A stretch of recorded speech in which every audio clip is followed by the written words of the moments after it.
Welcome to our daily vlog!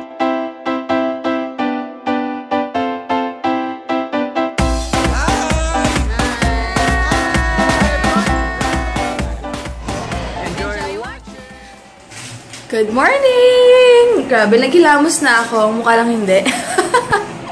And nag-t-shirt na rin ako.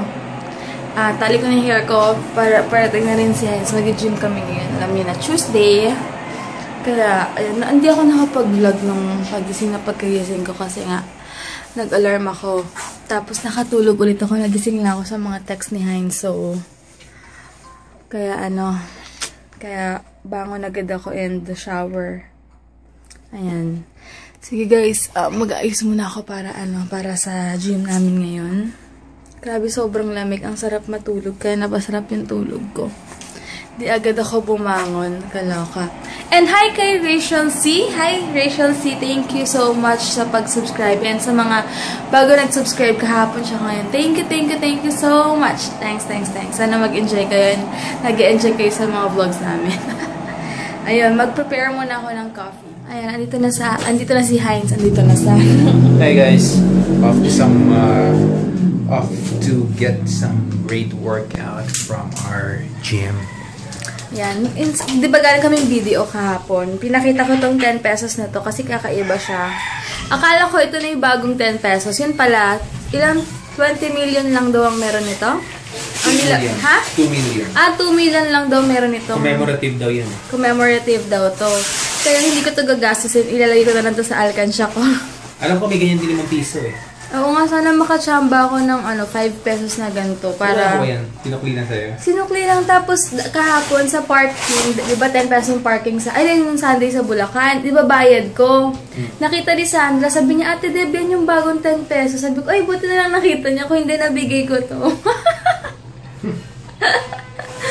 Buti na lang din nakita talaga ni Sandra. Bubutas mo yung kwintas ko.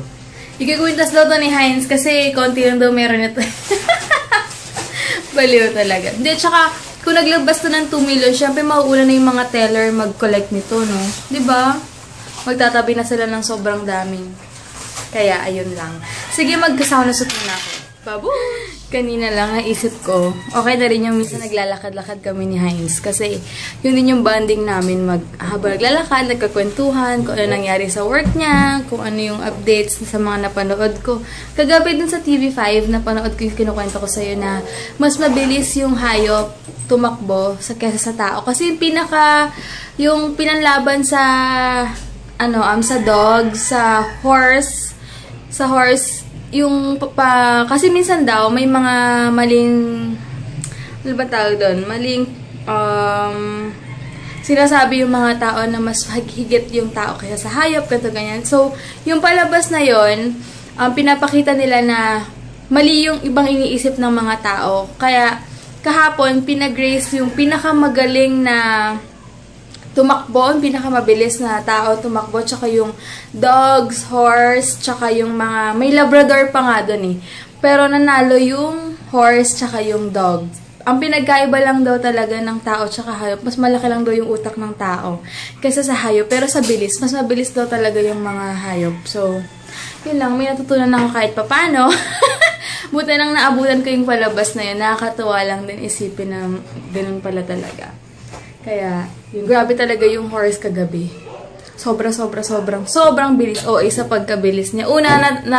Nauuna yung tao, pero nung kalagitnaan, ang technique ng horse, mabagal lang siya, pero pag kalagitnaan na sobrang bilis. As in, parang hindi mo na siya mahabol.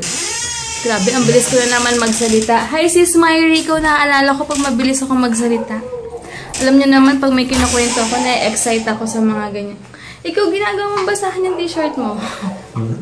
Sige guys, alis muna kami. Workout muna. Ay, sinaraduhan ako ng pinto. Sige guys, yung mga saksakan okay na? Ano ba yan? Ala ko muna yung pintuan namin. Ang kulit mo. Yan. Tapos, ang lamig ng hangin yung kahit nakasawa na suit. Kaya nalagay muna namin yung susi. Gamit ko pala yung coin purse na binigay ni Marjorie. Ang daming tubig na nasasayang dito. Oh, tingnan nyo. Ano kaya yan? Ba't kaya ganyan? Grabe, parang sobra na sa isang drum yan. Nasasayang yung water. Oh. Hindi naman umulan. Ayun, doon ang gagaling. Diba? Bakit kaya? Kaya literal na pagsasayang. Ha? Yun ang literal na pagsasayang. Kaya nga. Pwede na mag-party dyan, inuman na may... Pag may ganyan, oo. Ganyan kaya gawin natin sa atin. Tapos huwag na tayo labas gawin na lang natin. Hindi na pag-park. Yan yung bagong Honda na Brio. Pero parang Mirage lang siya. Yan. Maganda pa Mas maganda pa yung forma ng Mirage kaysa sa bagong Honda na to pala. Sa personal pala, di siya ganun kaganda.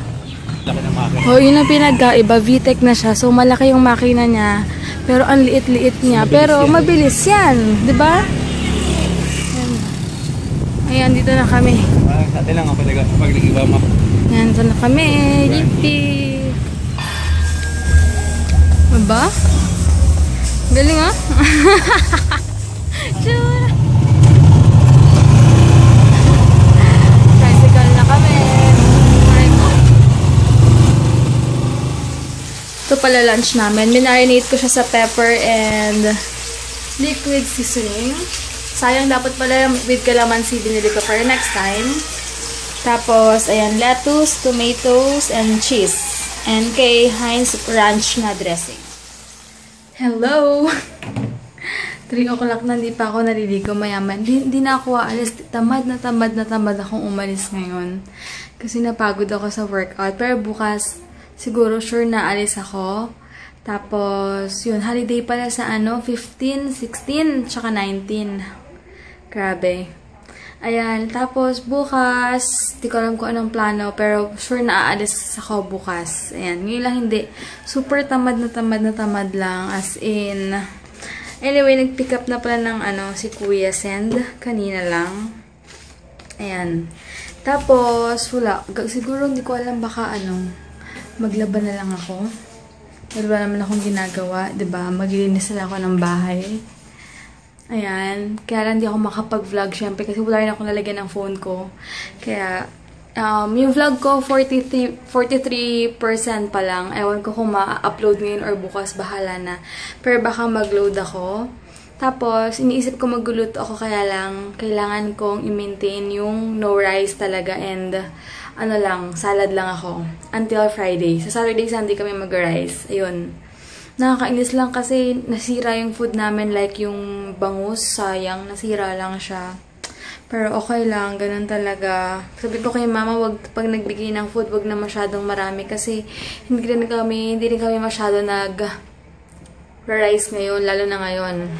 Kaya nasira lang yung konting tapa, yung bangus, maraming nasirang food dahil nga hindi kami masyado kumakain ng heavy. Laging laging bread and fruits lang, vegetables, yung ganun lang kinakain namin. So, yun, maglalaban na lang siguro ako ng mga natira para si Heinz pahinga na bukas. Yun, diba? Wala naman akong ginagawa dito. So, gawin ko na lang yung mga dapat gawin since si Heinz naman nag-work, diba? Ganun na lang. Para namang, diba, wala rin siyang masabi dahil wala naman akong ginagawa sa bahay. So, yun, lalaba muna ako. Later na lang. Hindi pala ako makapaglaba kasi puno yung sampayan dito. Naglaba pala si Heinz. Sinama niya yung ibang damit namin. Talaga itong lalaking to. Hinama niya pala yung mga 1/4 or kalahati rin ng mga madumi namin. Hindi ako makapaglaba kasi unang-una maraming tao sa labas. May bisita yata yung kapitbahay. So lalabas ako na ganito itsura ko. Tapos naman magpantalon at t-shirt pa ako para magsampay, 'di ba? Hindi ako makaakyat dun sa taas kasi nga wala rin ako upuan. Si Heinz mas abot niya yun. Dito puno na yung sampayan namin. Yung binili namin pang sampayan. Kaya, bukas na lang. Ang gagawin ko na lang, ayusin ko yung mga footwear ko. Tignan nyo kasi sobrang puno na. Ayan, tignan nyo na lang ginawa ko. Ginanto-ganto ko na lang siya. Tapos, tignan nyo.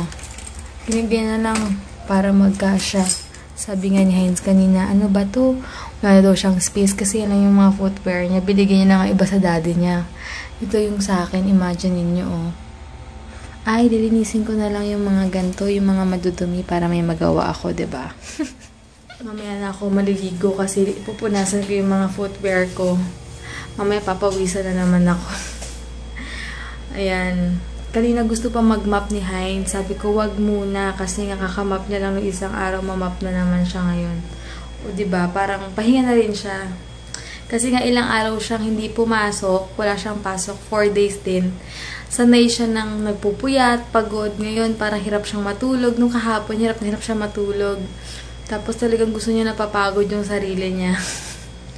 Minsan nakakainis din kasi napakasipag. As ikaw parang feeling mo, siya galing pang work, nagliligpit, naglilinis, tapos ikaw minsan parang pagod ka kasi galing ka gym, gusto mo matulog pa. Nasa isip ko na nakakahiya sa part ko kasi siya na galing work, siya pa naglilinis ng bahay. Sa bagay gusto naman niya, pero hindi lang ako sanay na gano'n na baka, alam mo yun, yung kanya parang feeling ko na tatamad-tamad ako, wala akong silbing asawa na nakahiga lang yung asawa mo, nagtatrabaho. Parang gano'n, ayoko lang ng ganong pakiramdam. Kaya minsan pag alam kong naglilinis-linis siya dito, ginagawa ko na lang, nagtutupi ako ng mga damit ko, nag-aayos ako, basta gusto ko lang wala akong kalat kasi ayoko lang na ma-feel niya na parang siya lahat. Parang ikaw nakahilata ka na naman, nasa bahay ka lang. Ayoko rin, kahit na hindi niya naiisip yun or asawa niya ako, okay lang sa kanya. Ayoko nang ganun kasi wala lang, feeling ko hindi niya deserve yung gano'n na siya na nag-work. Tapos ako pa yung may ganang maghila-hilata. Tapos, alam mo niya yung mga gano'n. Kaya gusto ko minsan kapag alam kong busy-busy siya dito, gumagawa rin ako ng kung ano-ano lang na maliligpit sa kwarto. Basta wala lang akong kalat. Gusto ko lang na makita niya na malinis. Okay na ako dun. Kaya minsan nagfi-feeling sipag-sipagan ako kahit na gustong-gusto kong humilata. Parang gano'n lang yung feeling ko. Kaya, yun lang. Yan na naman, nagpakwento na naman ako. Pasensya na, guys. Ayan, parang wala lang, advice ko lang din sa mga syempre may asawa or what, na gano'n, wag nyo ipa-feel na sa asawa nyo na parang naaabuso sila. Kailangan laging equal talaga kayo. I mean, parang patas lang, fair lang sa mga, may division of labor naman kahit pa paano. Kung alam nyo lang yung asawa nyo, pagod, nag-work, wala namang ginagawa sa bahay. So, mag-effort, diba? Para rin, syempre, iba rin sa pakiramdam nila na parang feeling nila na,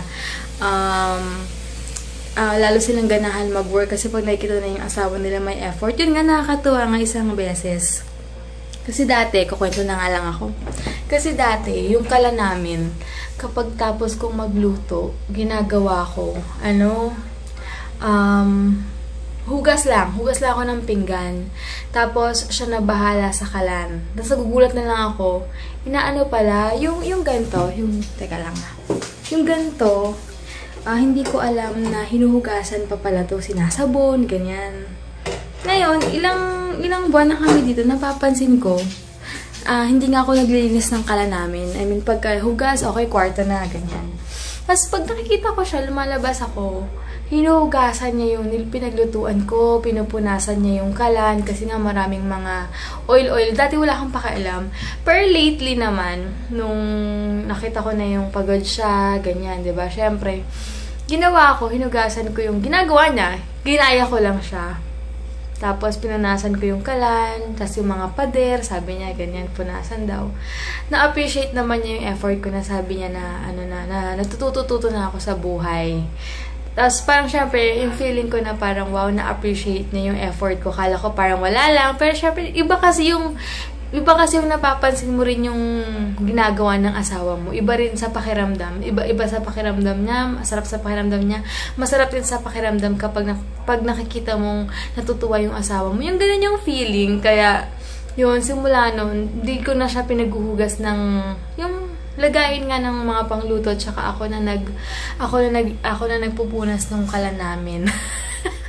For dati talaga wala akong pakialam. Since parang everyday yata nakikita ko na siya lagi naghuhugas, punas pati pader. Ngayon ko lang nalaman pati pader pala pinupunasan kasi may tumatalsik. Pero hindi ko napapansin talaga may tumatalsik-talsik palang mga mantika doon. Imagine niyo. Kaya yun, ngayon natutuwa na siya kasi nga natututo daw ako sa buhay-buhay ko. Tuto na ako sa mga buhay. May asawa talaga. Ayun, yun lang. Daldal ko na naman. Sige guys, mamaya na nga lang. Pinagpapawisan ako, parang gusto ko nang maligo para fresh na ako. Pero ligo na ako, sige. Ayan, nakaligo na ako. Medyo puti yung face ko kasi sa moisturizer kong eye white.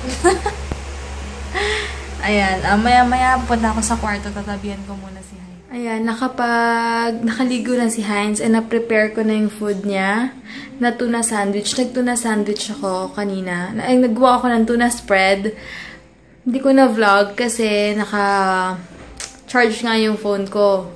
And maghapong nag-upload yung vlog ko. So, malakas siya sa battery. And bago ko makalimutan, hi kay Donna from Germany. Hi! Regards sa inyo dyan. Sinend na sa akin yung picture niya. And yung mga anak niya. Ang cute. Super cute. Ang ganda ni Ate Donna. Hi! Di tuloy ako nakapag-vlog. Tumawag kasi sa akin sila mama. And umalis na rin si Heinz. Anyway, good night guys! Bukas na lang. Thank you for watching. God bless! Sana nag-enjoy kayo kahit ewan ko kung maikli ba to or yun lang ginawa ko. Hindi ako umalis. Bukas na lang. Bukas gala ako.